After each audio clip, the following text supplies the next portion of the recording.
Welcome everybody, PWF fans worldwide, to another edition of the PWF is War Show. Everybody sit back, relax, have a drink, whatever you have, food, cheeseburgers, you name it, and just enjoy the show. And, make sure you spread the words, guys. Anybody who loves wrestling, check my channel out, please. See what they think, leave feedback, and, you can subscribe now. Subscribe if you haven't already, and you can follow my personal Twitter, which is Captain3Awesome, and you can like the PWF Twitter, which is PWF is War, and you can like the Facebook page and the Facebook group, which you can join, which is Broadcast Wrestling Fallout.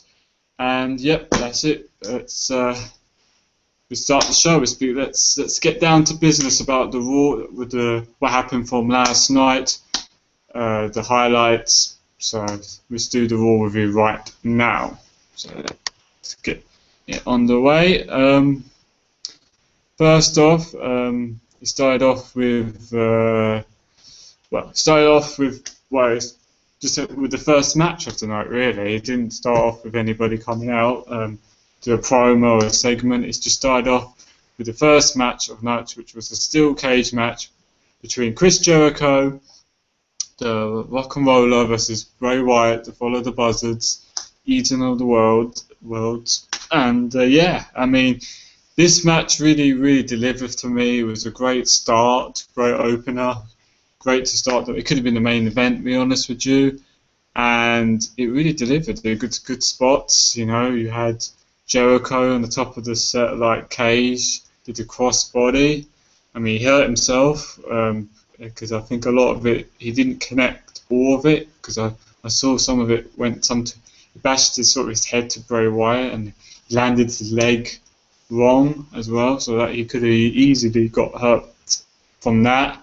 It could have been really bad, but I think apparently he hasn't done it since 1993, apparently. A long time ago, apparently, in an indie show or something. That's what he tweeted today, but... So it's been a long time, and I think he done a Hurricane Runner from the top rope like a Frankensteiner. So that was, that was pretty cool. Because I haven't seen him do that for a long time. But yeah, I enjoyed the match. I couldn't say anything really bad about it. I thought this is probably the best match they had between two guys. The chemistry was there, pretty paced. Obviously, we'd love to see blood in this match, but it didn't happen, in the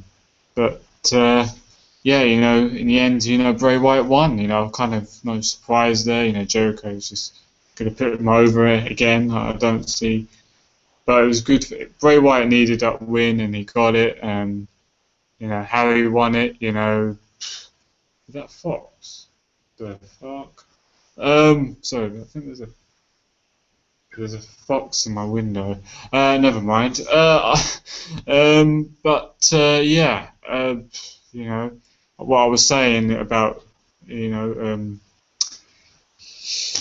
won by I think he just went over Jericho. I think they were coming out the door, and Jericho was trying to escape and try to crawl, and both guys were just grabbing each other, and he ended up going over him, and he won. So kind of weird ending, but pretty cool, unexpected, but yeah, can't complain. It's a good match, really good match, thumbs up for me.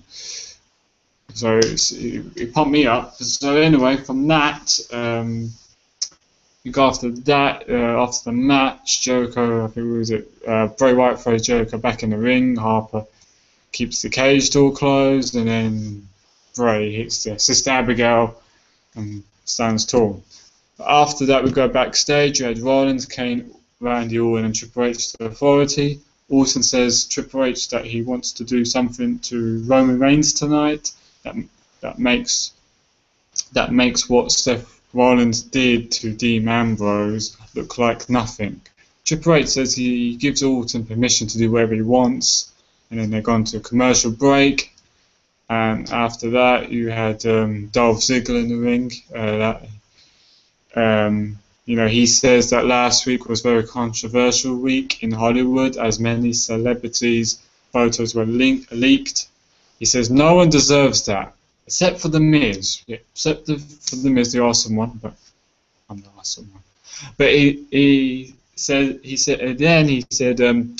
shows a couple of embarrassing photos of The Miz before Miz came out with Sandow or Miz down, whatever.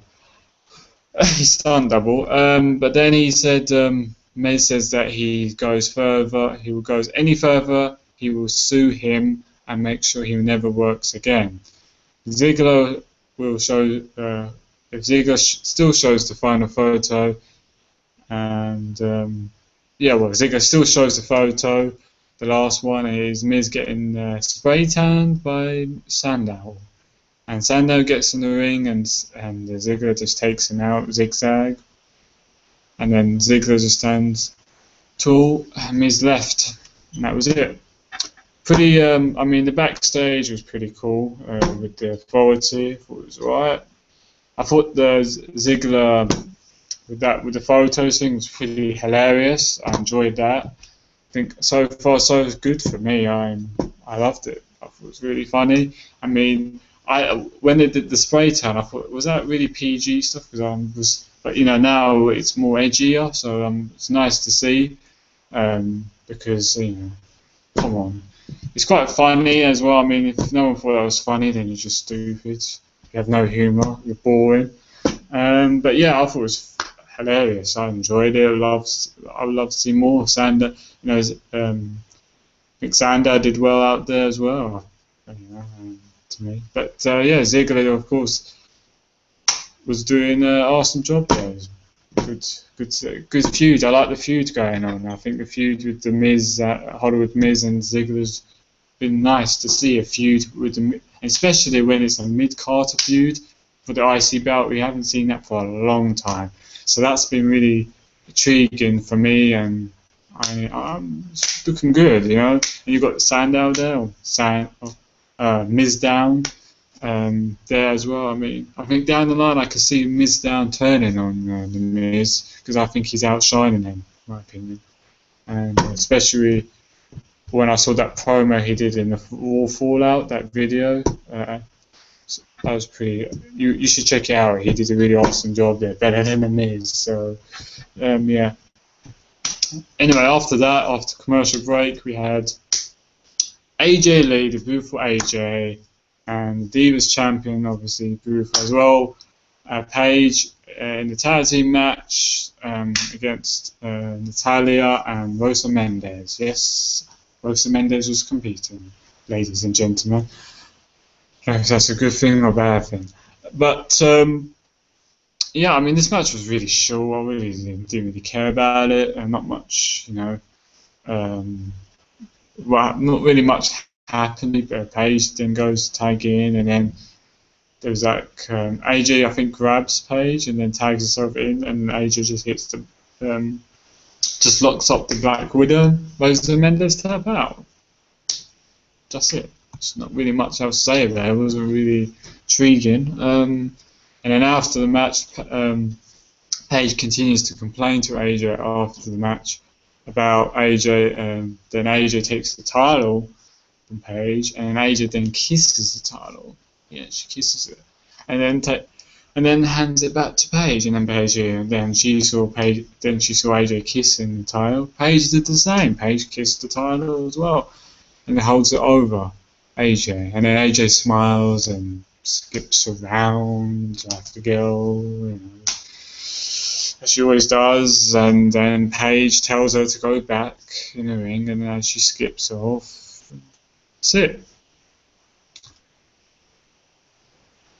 Now then, after that, there was some backstage stuff. After that, it was like Jericho gets his knee checked on in the trainer's room, and then Orton then comes in from behind, assaults Jericho in the back, and Orton screams, asking Jericho if everything was handed to him now, and Orton walks away with Jericho screaming in pain. And then we go for just a commercial break. I thought I just want to add one little note before I continue. I thought that was pretty pretty cool. I mean, it's kind of, I don't know, I thought, it was unexpected. I didn't see Orton attacking Jericho because they haven't really crossed paths. There's no really any being feuds going on or angle. It's just, but I did like the angle backstage, showing that the old Randy Orton, the old Viper, that what he is capable of. I did like that. I thought it was really cool. Didn't make any sense because, I mean, Jericho still hasn't really finished a feud with Bray Wyatt, or maybe he has now. I don't know. I didn't get that. The Crave team made it really nonsense of it. Looks like maybe so. And Orton's really a feud with Roman Reigns, and that hasn't really finished. So I don't know. I'm guessing this is a new feud going on, Jericho versus Orton feud. I have not a clue. But anyway, we move on to having Paul Heyman in the ring. Yes, the great Paul Heyman, the greatest advocate, the greatest one, not manager, advocate. He says Lesnar told him to come back to Raw to deliver the WWE Universe some information, and then Cena comes out. Cena says he wants to say something, and then he can do it now, and that because he's right there.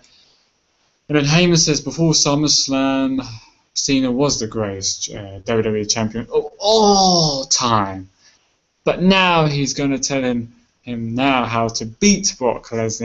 He's gonna tell him some info at the Night of Champions. How to beat Brock Lesnar at Night of Champions. Cena says he already knows how to defeat. He doesn't need Paul Heyman. He knows. He's done it all. He knows how to defeat Brock Lesnar. And Cena says he will never give up. He will never. All this loyalty, hustle, respect. He doesn't need nobody. He's John Cena. He's Superman. Cry out loud. And he will make sure that Night of Champions, they will come out top at Night of Champions. And then, Heyman then laughs, like an evil laugh, and says that Cena can't help but being Cena. Well, Captain Obvious, and he says that Cena is influenced by the crowd, but only Brock Lesnar hears the referee himself. The referee and Paul Heyman he listens to, and his opponent who is suffering. That's the only people he cares about, Brock Lesnar at that time. He doesn't care about anyone else at that time. And then, Heyman says Cena is just have to give in. Give in, John. He says that he knows that when the fans get on his case, that it bothers him. I think it does, probably deep down it does, but he doesn't show it. And he says that he knows that he wants to just tell them to shut the hell up. And then Heyman begins to plead for Cena just to give up. Just give up, John. And Heyman says that only he says only then when he gives in will he be able to defeat Brock Lesnar. And Heyman says that he believes in Cena to do that, but Lesnar doesn't.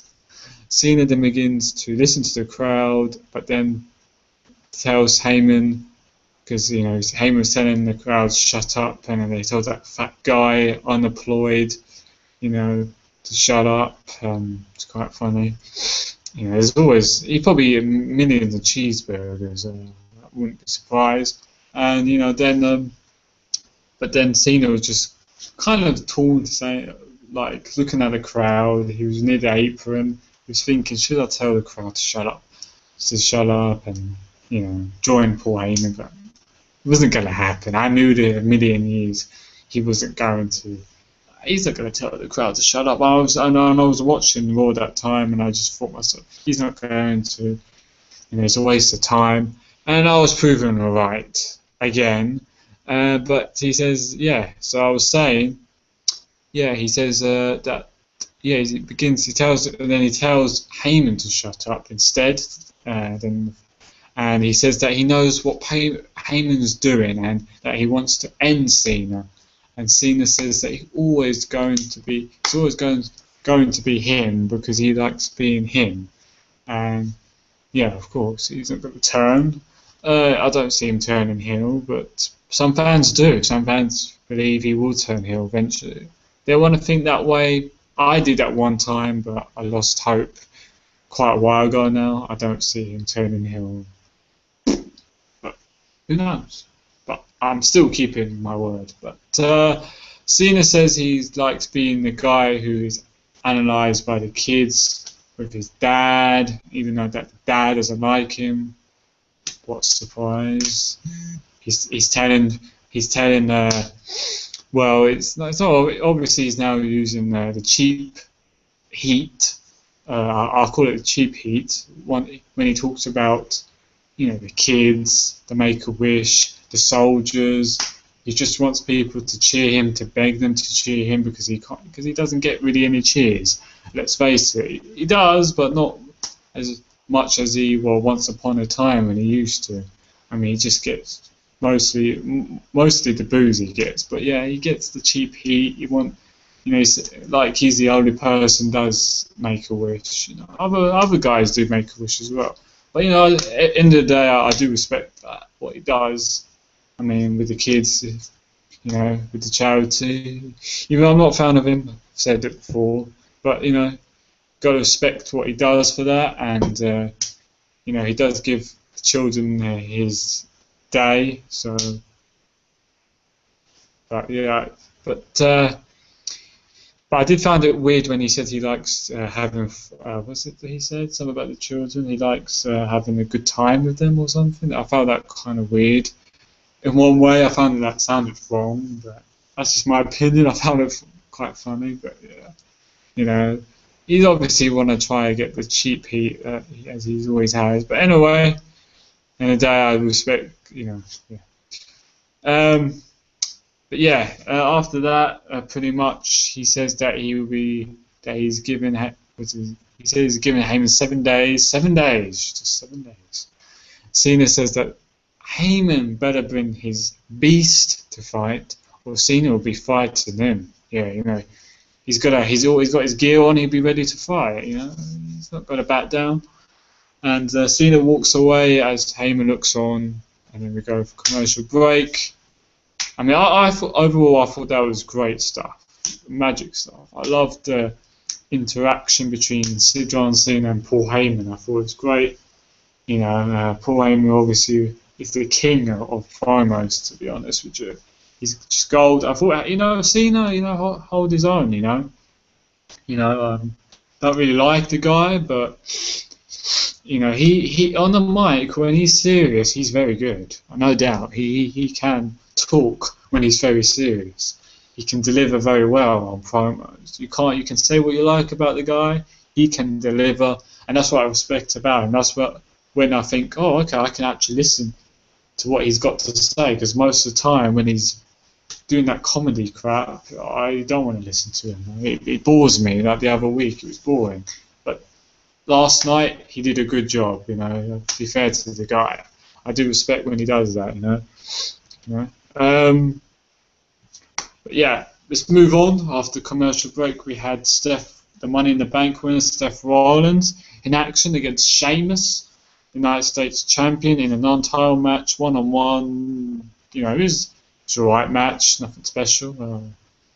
You had, in the end, I think it was Seth Rollins won. He does like a roll-up, but Sheamus kicks out. Sheamus then gets distracted. It was Cesaro, which was Cesaro was in the ringside, so he distracted Sheamus, and Rollins then take advantage with a drop kick to the back, and then Rollins hit the curve stomp for the 3 count. So yeah, he got a win. Kind of nice, good win for Sheamus. Seth Rollins. Sheamus. It's always nice to see Sheamus lose, But yeah, it was a decent match. Give credit, it was not a bad match at all. I love that curve stomp. I think that's really one of my favourite finishes right now. It's pretty good. It's a pretty good finisher. But yeah, Cesaro and it's just build up to Cesaro and Sheamus, their feud. which is going to be, I think, Night Champions, which is Sheamus versus Cesaro for the United States title, which is going to be, I think it could be a good match. Yeah, it has potential. I would like to see Cesaro win. Definitely, I think Cesaro needs to boost his career again, start off his career again, because right now he's been not really, he's going nowhere. But yeah, after the match, Cesaro gets in the ring, actually mocks Sheamus, and then he hits a neutralizer, stands tall, and then he goes for a commercial break. But yeah, great stuff after the match. Yeah, it's good. So, yeah, so it was decent overall. Yeah. Now after that we had, it was confirmed that Mark Henry versus Rusev will be a Night Champions. And I think something after that, it was like Lana comes out and says that most people don't know that the national anthem was written in Baltimore. Actually, I don't even know. I don't really care. But I didn't even know it was actually. Probably a lot of people in USA doesn't know how to sing their national anthem. Better know where it is, where it was written off. I mean, but yeah, I'm just saying. She then mocks the American anthem and then plays the Russian anthem, like blah blah blah blah, you know, that stuff.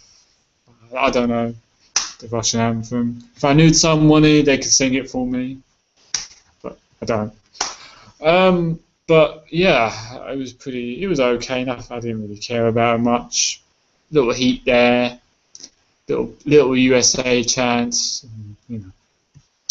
After that, we had a very surprising takeover NXT on Raw. We had, it was a tag team match. It was Adrian Neville, the NXT champion, teaming up with Sami Zayn against Tyson Kidd and Tyler Breeze, you know, the gorgeous one. And yeah, it's a tag team that really surprised. At the NXT, they made their debuts. I'm really surprised that I was on Raw, but obviously it was to promote, you know, Takeover 2, you know, which is, it's nice to see they actually brought out some NXT people. I mean, the crowd was all over Sami Zayn and Adrian Neville, no doubt about it. I mean, they popped, obviously the Ole chants. And I think that's a good idea. I think they should have, not all the time, just maybe once a month or something like that, have NXT guys just to be on Raw like that. And then so the WWE fans will know who they are, because some of them don't even know what NXT is and they don't know who's on that roster and stuff. I mean, so it make them familiar who they are, and they will start to get maybe over. I think Sami Zayn will find it fine with getting over, because as you see on Raw, he was doing that good. And I think Adrian Neville was saying, I think Tyler Breeze people will like him as well in the main roster. I think they don't need. I think they're all ready. I mean, Tyson Kidd already is in the main roster anyway. I think they're all ready. I think they should deserve a shot. I don't think they need to change their gimmick or their name. I think. Yeah, so they're ready now, but you know, I guess I think they're keeping the top guys at NXT at this moment because they want to make people watch NXT still. But because now Kenta, you know, he's going to be debuting NXT Takeover. I think it's not going to be a match. I think it's something. He's just going to come out.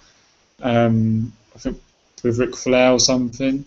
But yeah, I mean, you got Kenta and Fergal Devitt or Prince Devitt and Kevin Steen. I mean, now they join the NXT roster. You would think now Adrian Neville and Sami Zayn, probably Tyler Breeze, are now going to be in the main roster very soon. So, but I would like to see them at least have a match with maybe before they join the roster. Maybe a match with Kevin Steen, Prince Devitt, and Kenta before they go. That'd be nice feud. But yeah, about the match. I thought it was a hell of a match. I enjoyed the tag team match. For me, it was close to be the match tonight for me. It was toss up between Jericho and Bray Wyatt in this match. But yeah, I really enjoyed it.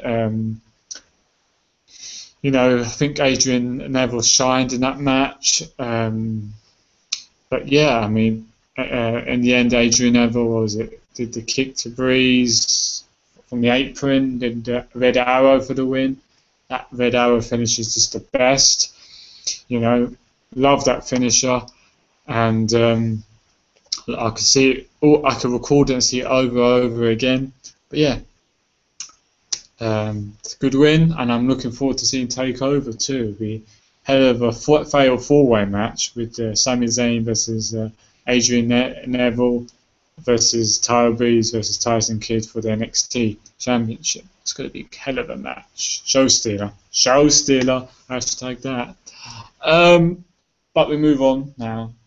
Continue to after that we had the Jerry Springer Bella invitation thing or whatever for the with Stephanie McMahon coming down to making her way to the ring. Stephanie says that it breaks her heart to see what has become of the Bella twins. Stephanie says that it's there only if there's only one person who can bring them back together. It's no other than the old timer, Jerry Springer. Yeah, that says it all. No reaction there. But Jerry says that Jerry comes down to the ring with his security guard, I think Jason. I mean, that's one security guard. I thought, okay, he looked really scary. Anyway, Jerry then brings out Brie Bella first. Jerry says that he just saw Brie attack Nikki last week, but she apologized. But then she apologized the next day. But Brie says that she doesn't want to stop to Nikki's classless level. But Jerry then brings out Nikki, and Nikki says that she may have accepted her apology, but she will not forgive her for being treated like a second-class sister. Nikki then says she has stuff that she needs to be focusing on, like Divas title match, of course. But Nikki then says that she wouldn't be surprised if Dad left because of Brie.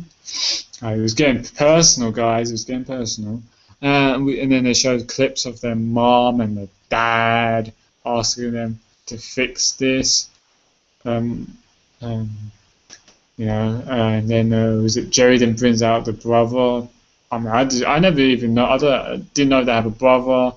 I've seen, I think, once their mum on the Total Divas thing, because I don't really watch it. But I saw it like once or twice, and I did see the mum on it, but I never saw the dad on it. But yeah, he says that Nikki is not the victim, and the two girls began to go at it. And yeah, and then they just go out, and then Jerry, and they all think he went down, and then Stephanie tried to brought them back into it, and then she got in the way, and then the referees try to break it, and then Jerry ends up being taken out of the stretcher.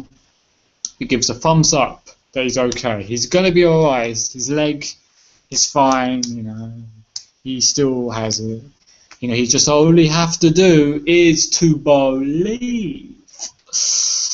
Yeah. We all have to do that. You need that in your life to believe.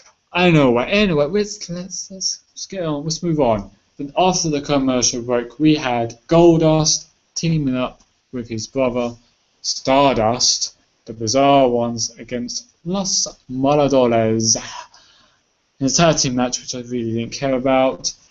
But kind of short, thank God. Stardust tagged in and then hits the Dark Matter, he calls it, for the 3 count. Doesn't do Crossroads anymore, but he does the Dark Matter, he calls it. And after the match, Stardust and Goldust celebrate on top of the stage until the So comes out, attacks Stardust from behind with a clutch. Yeah, one of those clutches, and bang, bang. And Stardust and Goldust retreat, and then the So stands tall.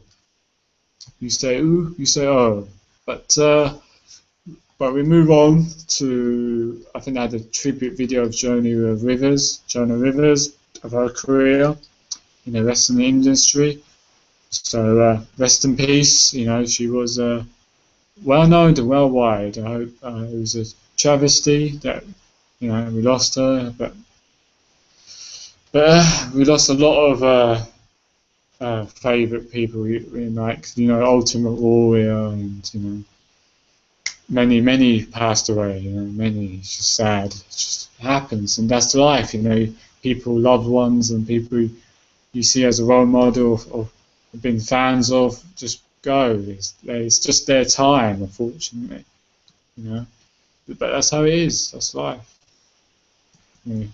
But we move on for like a filler match, kind of a nothing crappy match.